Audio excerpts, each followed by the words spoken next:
get you by the goosebumps, goosebumps. Gotta get you by the goosebumps, gotcha. They're gonna get you by the goosebumps, goosebumps. Gotta get you by the Hello and welcome back to Drunken Book Club. Ho ho ho ho ho, Christmas edition. I'm your host Christopher. This isn't a ripoff of Gremlins Ruple. Joining me today is... Why were koosh balls such a big thing, Sam? I don't know, but that's a question I'll be asking later in this episode. And today, to coincide with It Came From Beneath the Kitchen Sink, we read Don't Sit on the Gronk. And Sam, do you think this was a fitting pairing for this episode? Right? Like, I honestly forgot how fitting of a story this was. I originally chose it because I was like, oh yeah, Gronk, that's another creature from the Goosebumps universe. And I think it's like the Gruul. And oh no, it's almost the same. It's almost the same. We have a Gruul at home. Gruul at home is the Gronk. Yeah, exactly. Like it's just, do you want a sponge or do you want a cush ball? Yeah. Of a monster.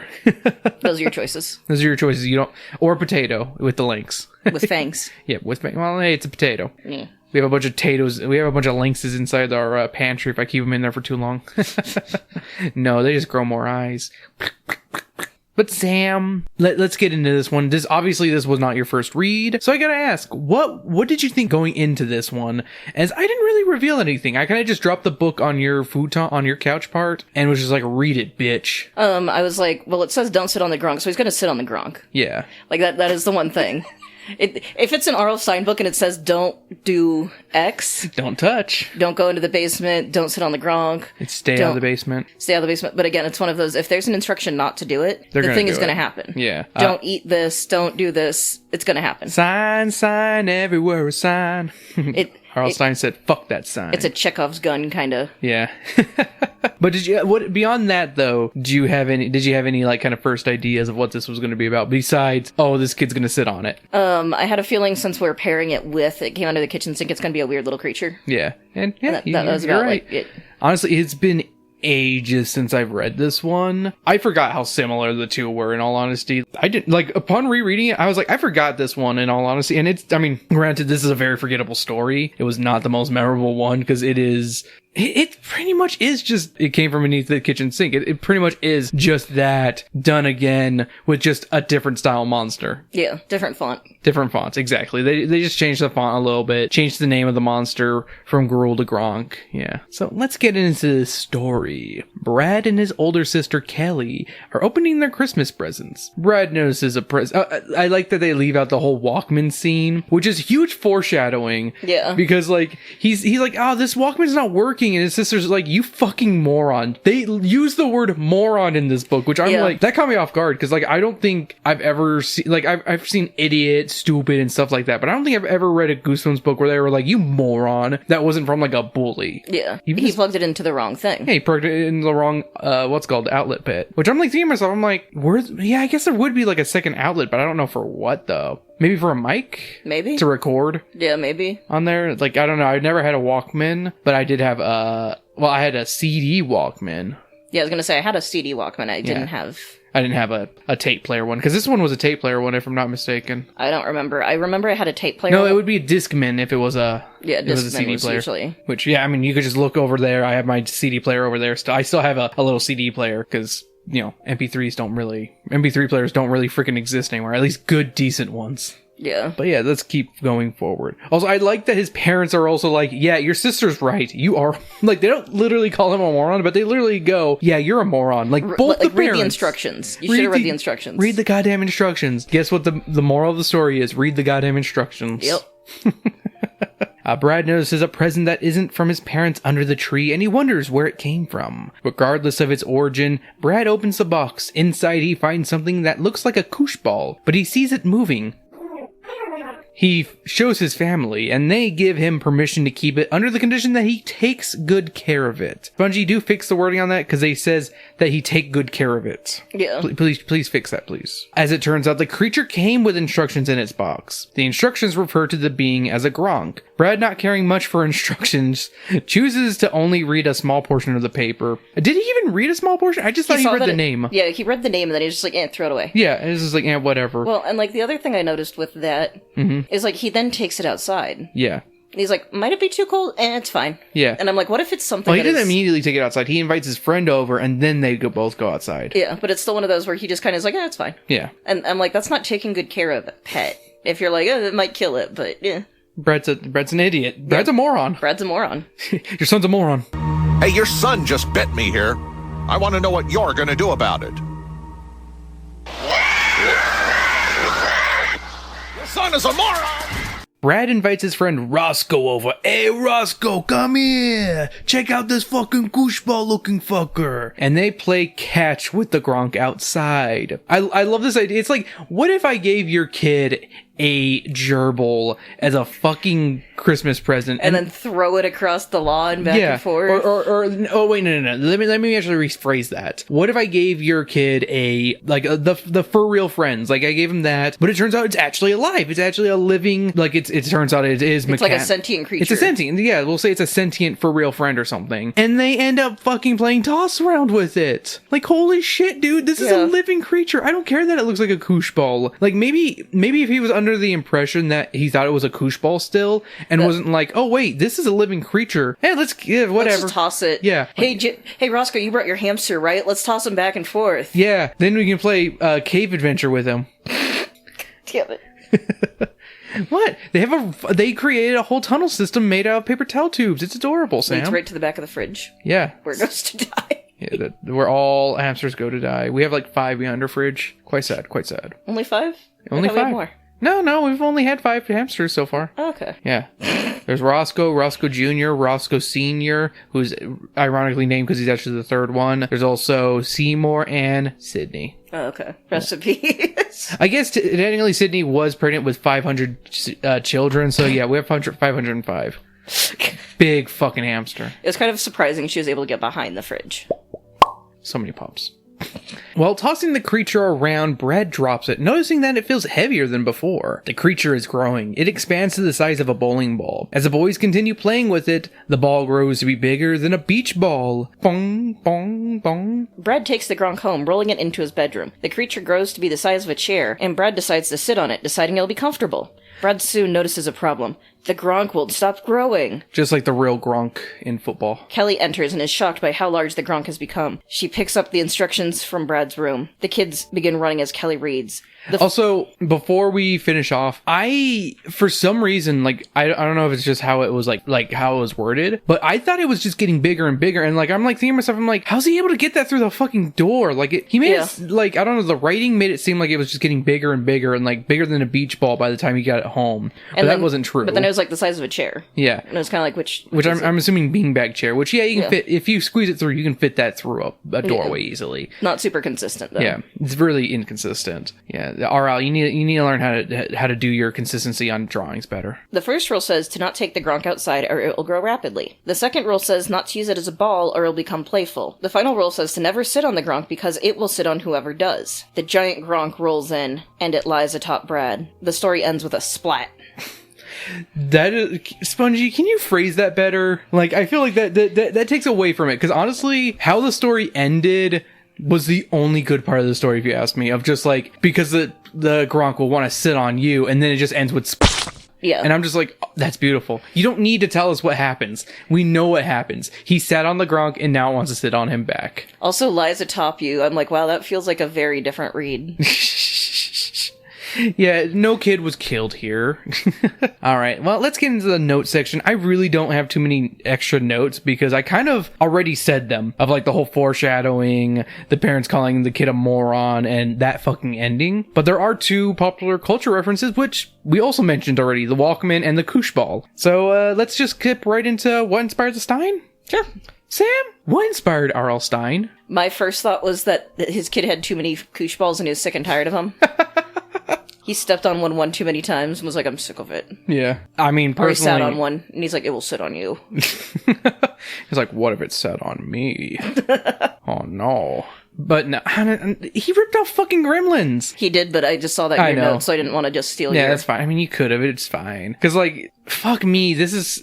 I mean, it's not like a 1-to-1, but it's literally a monster gifted to somebody on Christmas, that monster having 3 fucking rules. It's fucking Gremlins. Yeah. Like, It's Gremlins. Like, it's not 1-to-1. It's literally, hey, you can copy, but you have to change a few things. Okay, Gremlin to Gronk. Rule 1, don't take it outside. Rule 2, don't play with it or whatever. then don't sit on it. Sit on it. There we go. And hey, here we go. Ariel, sit on you. Bam. Genius. Yeah, it's fucking really, really obvious what whoever wrote it. I'm also putting in quotes on this one of R.L. Stine, because this is from the final Tales to Give You Goosebumps book. So probably a ghostwriter. Yeah.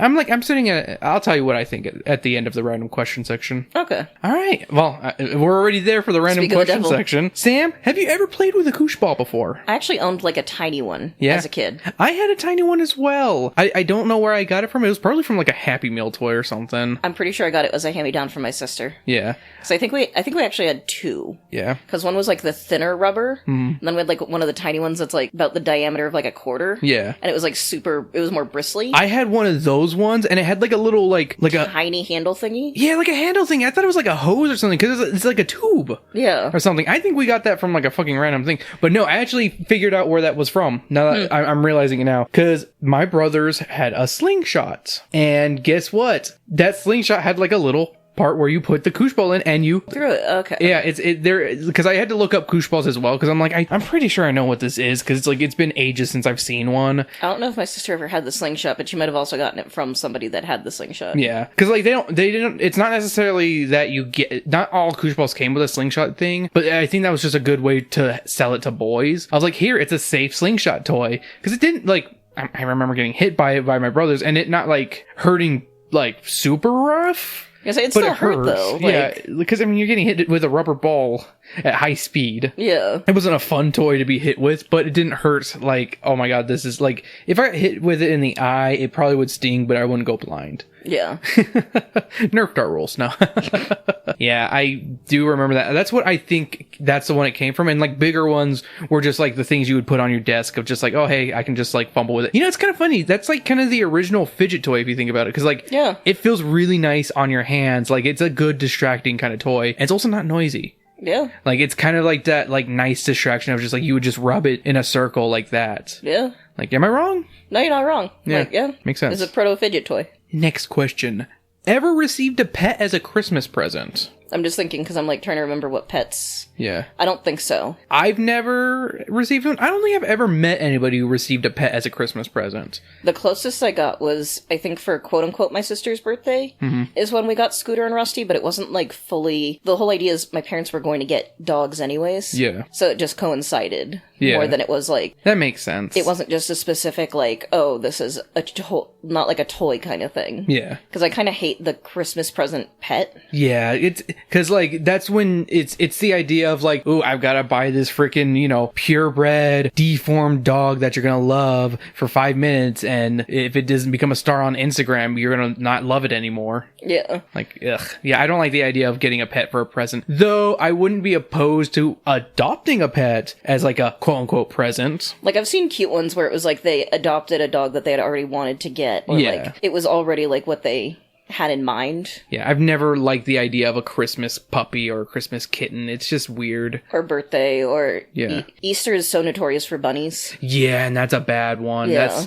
That's one of the worst. Also, the people that put beta fish into vases for Valentine's Day deserve a special place in hell. Agreed. Very much agreed. They need a lot more space than what you all think they do. I'm like, I could see it like I could see myself getting you a fish as like a Valentine's thing in general, but with a proper tank. Yes. And supplies and stuff, not in a vase with flowers. Yeah, obviously. Because I mean, you could put them in a vase theoretically, but it needs to be a big fucking vase. Yeah, like it's not usually the ones that they sell for Valentine's Day. Yeah, no. Do they still do that? I hope they don't. Because I don't think I've seen it in a very long time, and I remember being like so grossed out whenever I saw that, because I was just like, I felt bad for these guys. Those poor little fishies. I love a good beta. Yeah. So that'd be a good present for me. Yeah. If I so wanted one, I don't at this current time. It's like getting a plant as a present. It's like, it feels more like an obligation. Here, I got your responsibility. Exactly. Here you go. Like, I get it for like a kid. Like, I think getting a kid, like a small pet, like a bird or a fish, like a simple, like an easy one like that.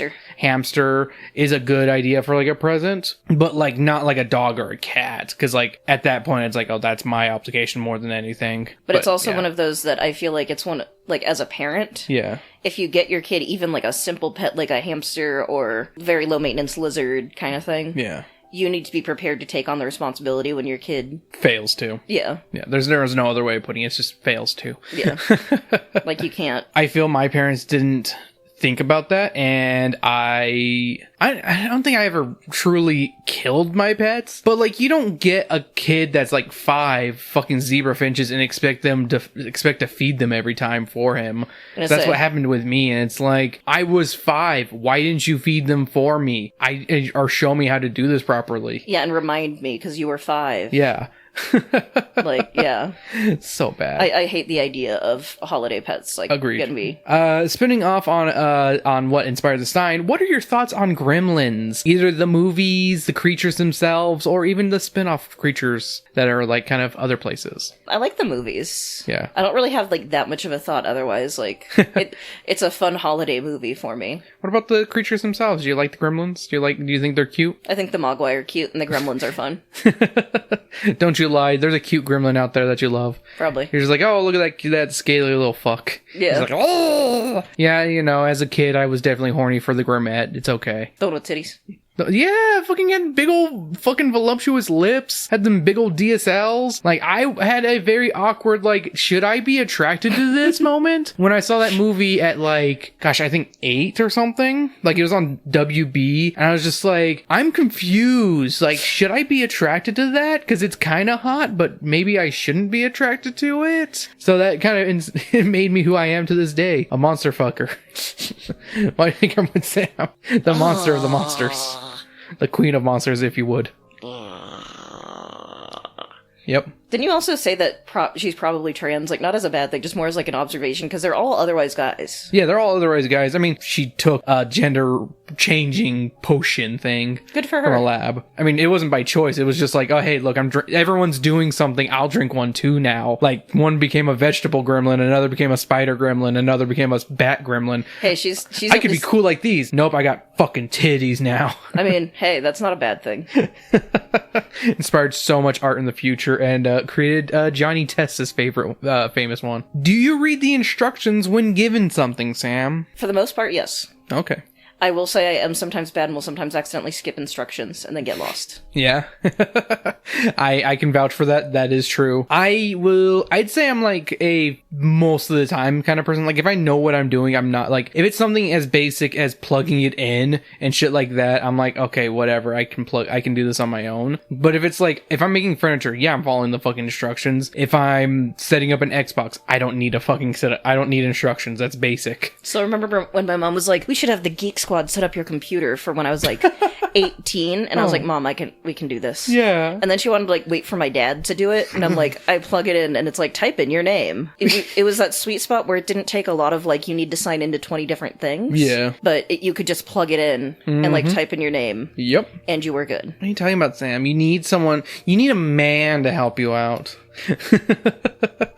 But yeah, I just remember she said that and I was like, I don't know why you would need... Yeah, no, you don't. You don't need help with this. Like, I hate to say it, you're not a fucking... Like, did she think you're, like, 11?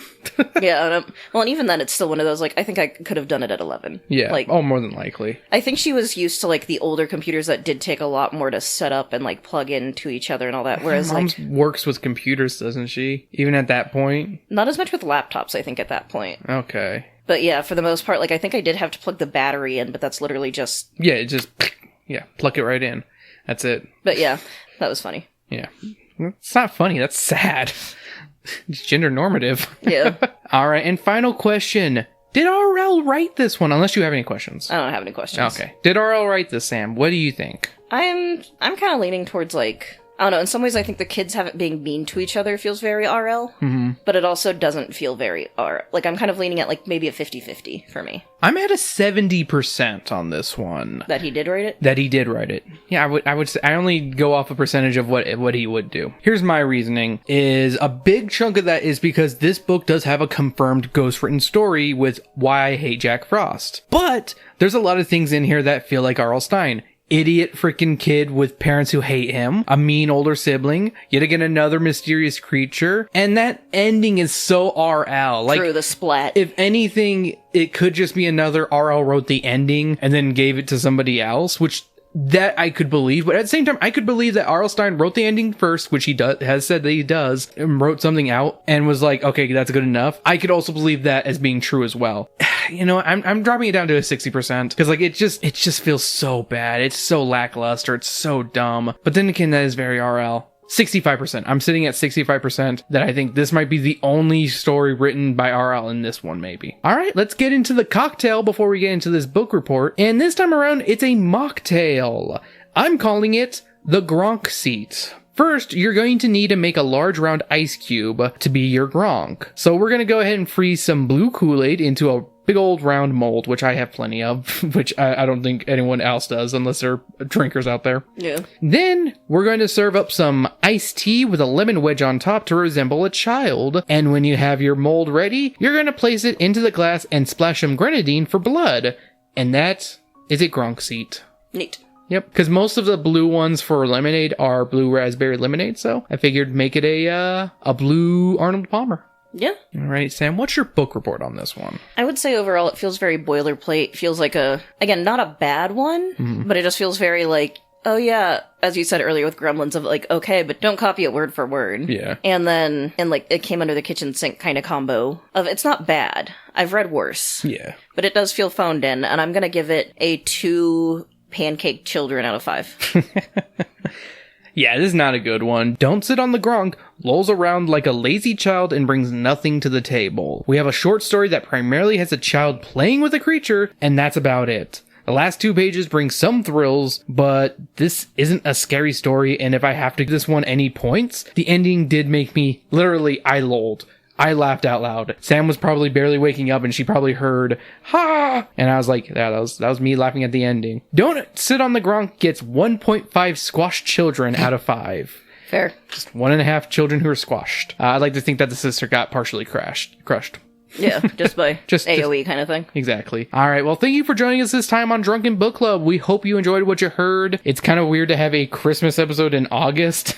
Yeah. But hey, it's just where it landed. Or is this one coming out in September? I can't remember. It's coming out in either August or September. Either way, not anywhere close to Christmas yet. Yeah, we're quite a few months away. If you enjoyed what you heard, make sure to like, subscribe, leave us a 5-star review on iTunes or Spotify. And if you really like us, join our Patreon at patreon.com/dbcndmm. $1 a month gets you all the bonus content, though you can also join free and join in on the conversation. Let's give a shout out to our 2 patrons, Trey and Weiss. Love you guys. And next time around, it's Night of the Living Dummy 2. The return of Slappy slapping his dick around. Woo. Say goodnight, Sam. Good night, Sam.